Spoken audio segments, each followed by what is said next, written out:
I would like to give a perspective from the defense services point of view, because I'm neither in the education institutions or nor in the industry.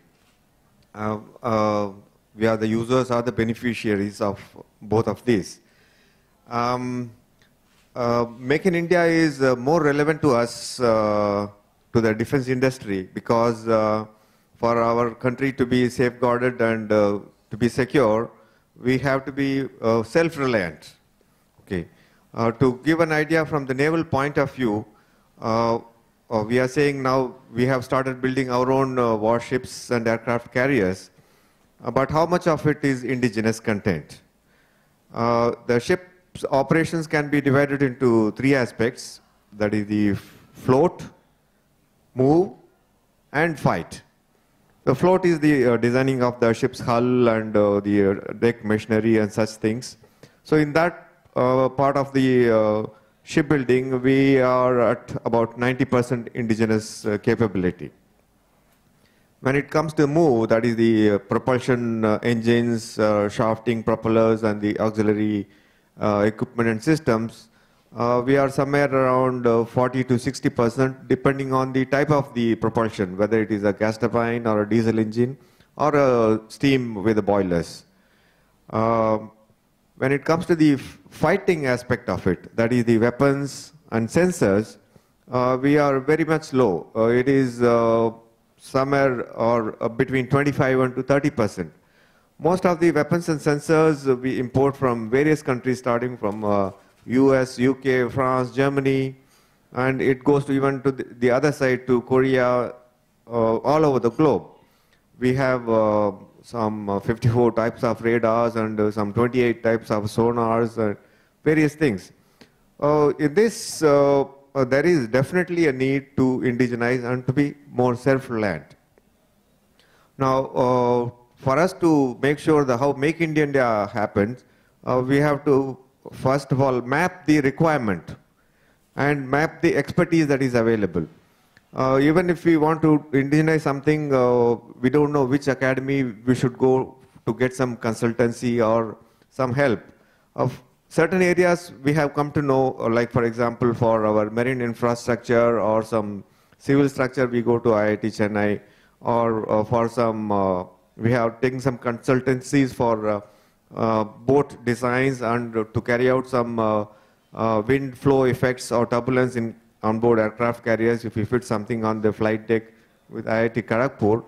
But it would help us to go out and reach to the academic institutions if they can document and publicize what is their expertise, in which all fields they are willing to undertake some research and give assistance to us.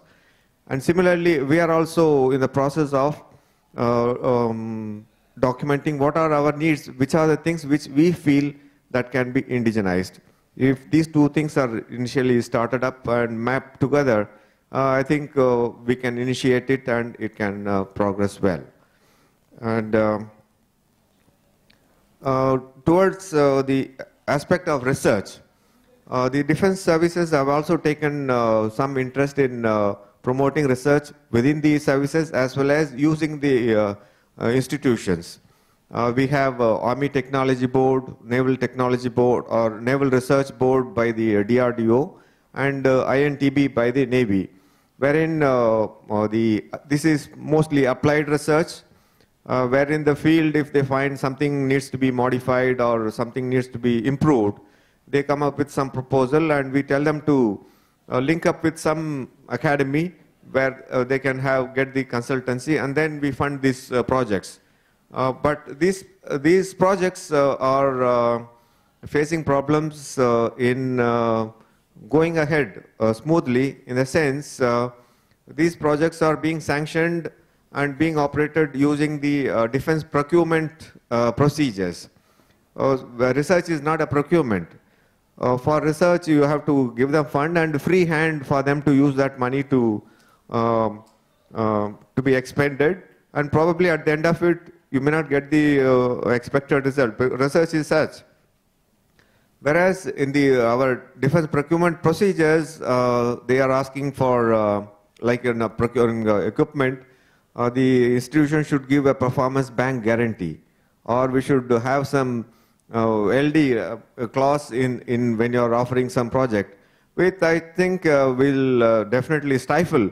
No professor or some institution will be willing to take on these classes when we are asking them to take some consultancy.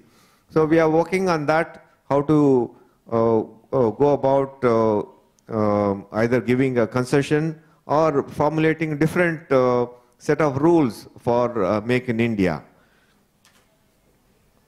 And the other areas where we definitely need assistance from the industry is the propulsion system integration. So for a ship, we select some engine. For this much power is required, we select an engine, and the displacement of the ship is decided because these are the fit and accommodation space required, everything. And then what is the type or the design of the propeller required? What should be the strength of the shafting that is required? So we don't have that expertise. We go to either Russia, to Krylov Institute, or some European institution for this propulsion system integration. As an initiative in the Navy, we have set up a cell in Naval Scientific and Technological Laboratory, which is a DRDO organization in Visakhapatnam. It has been initiated, but I think it will take time to grow. But if some academic institution has some expertise and some interest in this, I think this can be developed at a much faster rate for us to be self-reliant in this aspect as well. That is all I have to say. And to conclude, for the Make in India to happen, not only we have to equip our engineers but we should also, like you said, we have to cleanse our mind. After equipping them, it should not happen that they go abroad to get a better salary. So they should also have the aptitude and pride in their nation to give back to the nation and make our nation strong and secure, both economically and defense-wise. Thank you.